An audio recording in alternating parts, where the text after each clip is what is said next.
Yo, what's going on, everybody? Happy Monday. Welcome back to the channel, and most importantly, welcome back to the 10-minute mailbag. This is the MLB The Show series where I take user questions from YouTube and Discord, which you can join down below, and I give you some answers. So I got 3 queued up.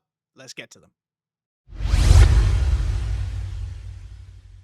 All right, ladies and germs, let's get it popping. I actually think I need to put my camera out a little bit. There we go. Now let's get it popping. Look at that, live editing on the fly. All right, 3, 2, 1, begin. Our first question today comes from Updog.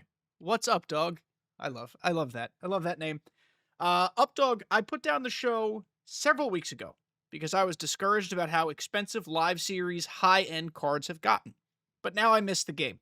I want to hop back in, but I'm overwhelmed at how far behind I feel. Any suggestions for how to catch up without feeling like I have to play hundreds of hours versus CPU games? So, I cannot necessarily relate to where you're coming from, because clearly I play this game partially not for a living, because some of you guys think I make more money from this than I actually do. But yes, I make a little Skrilla from it. But I don't put this game down.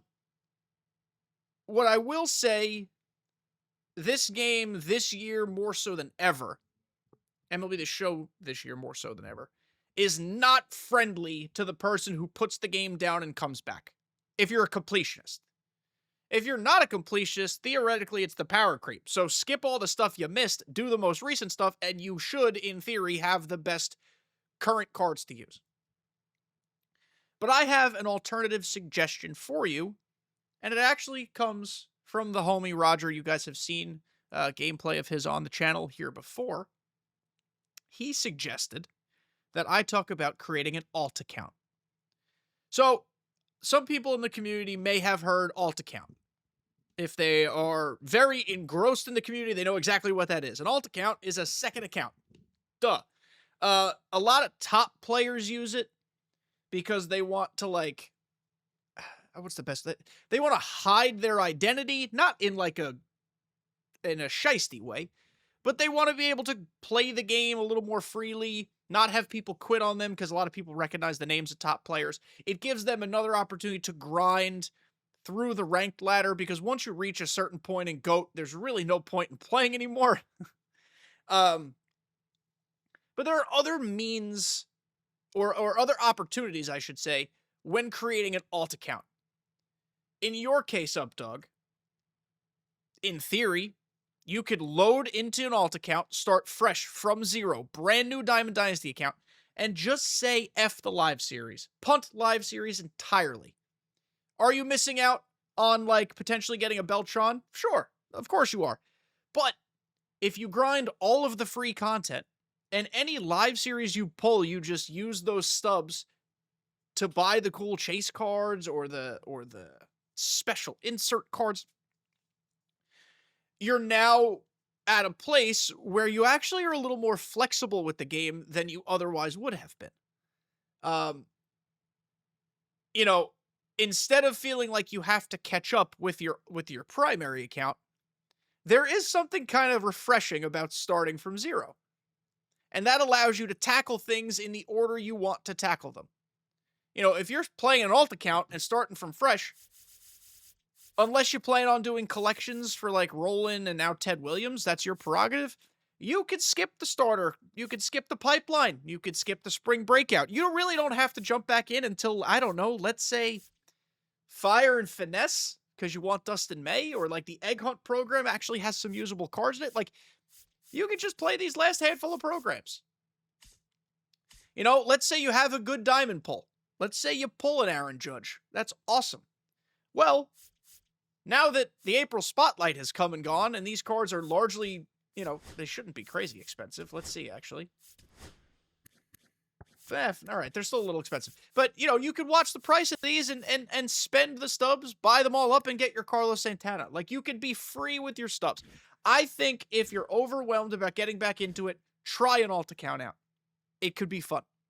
I personally don't run one because I don't compete high enough on the ranked ladder for myself to justify having one, and I kind of just have this one account that I do everything on.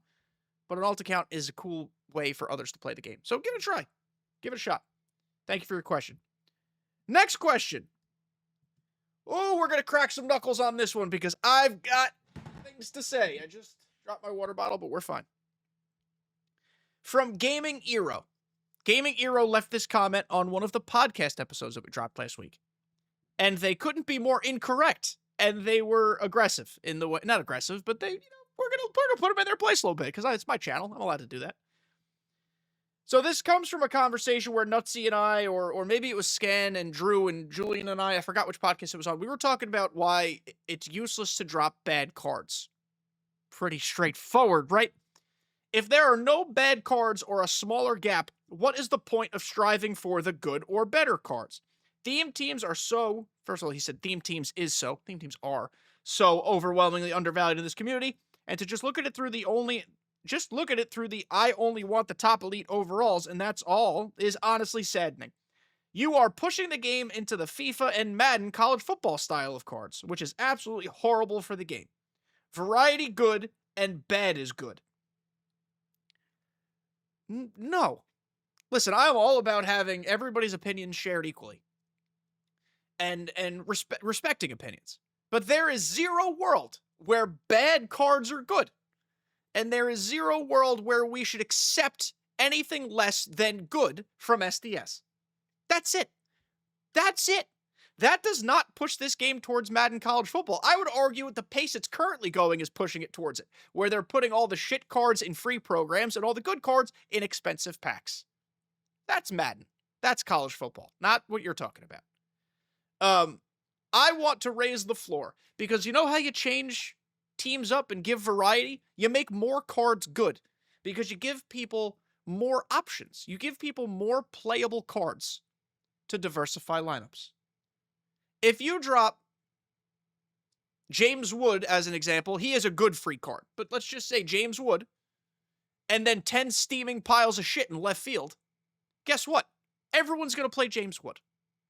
But if you drop James Wood and then 4 or 5 other really fun, cool left fielders, now we have choices. All I want is variety and choices. I want to raise the floor. Admittedly, on Friday's content drop with this summer series, SDS did a much better job of raising the floor. So, I don't know if it was an overreaction to last week's or the previous week's trash content, or if it's a step in the right direction that they're going to build on. Either way, I am pleased, very much so actually, with Friday's content drop. More on that in Tuesday's podcast. They raised the floor. In no world what you're talking about. It makes no sense. Bad cards are not good. Never will bad cards be good. They will never have a place other than binder fodder. Theme teams are a good thing. And having people have the opportunity to use their favorite team and the players on that team in a competitive setting is good. You know what makes the theme teams better? Good cards. Sorry if that just blew your eardrums up, but I don't understand how that's a hard concept to grasp. So, yeah. That's my retort to you. We're moving on to the next question. I have thought about having a Let's Flame the Silly Comments video. If you guys would like that, let me know. We could do this more. Our last question today from Lucas Schmidt. Is Bryce Harper, the Lightning Bryce Harper, Retro Lightning Bryce Harper, better than the free Sammy Sosa? I forgot they're both right fielders, and I think I might regret locking him in, meaning locking Bryce Harper in. Thoughts? Let's see. It's going to be a hard comparison to do without having Sosa unlocked, of course. But you've got... I'll write this down quick. I'll write this down real quick. We got 114, 104, 111, 97, 70 vision... 116 clutch, 80 field, 85 arm, and then 61 speed. Obviously, I have him at P4. So let's look. Let's go take a goose and a gander at Sammy Sosa. Now, the attributes are not going to tell us everything. I'm going to preface this, right away with that. So Sosa is worse in contacts, but that makes sense. He is better power right. He is worse power left. His vision is worse. His clutch is worse. That ain't good.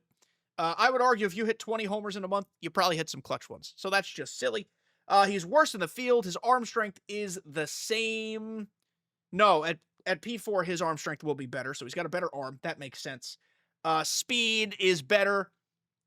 It's righty versus lefty swing. Bryce Harper, I think, is just a categorically better swing. That's not me poo-pooing Sammy Sosa or Cubs cards. This card's I think it does leave some to be desired. Guys with batting stances that kind of crowd the plate, like Sosa hunches over the plate, with low vision, are incredibly difficult to hit with on higher difficulties. On Veteran and All-Star, they should be fine.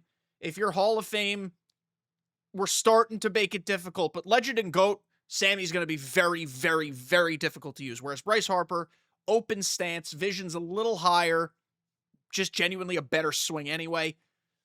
It's tough. I would side with Harper, but because Sosa's free, I would understand if you waited to try him out first. That is today's 10-minute mailbag. We got a little spicy in this one, because sometimes we have to let people know that they don't make sense. And I'm sorry if that's aggressive, but I had feelings today, and this is my channel. So thank you guys for being here as always. We might hit 7,000 subscribers on this video. So if that's the case, holy hell, thank you guys. Let's keep pushing for 8, 9, 10K, and then enough K that I can pay for a mortgage. Because house hunting stinks. I'm doing it right now. But thank you guys. Love you guys. Have a fun week. See you next time.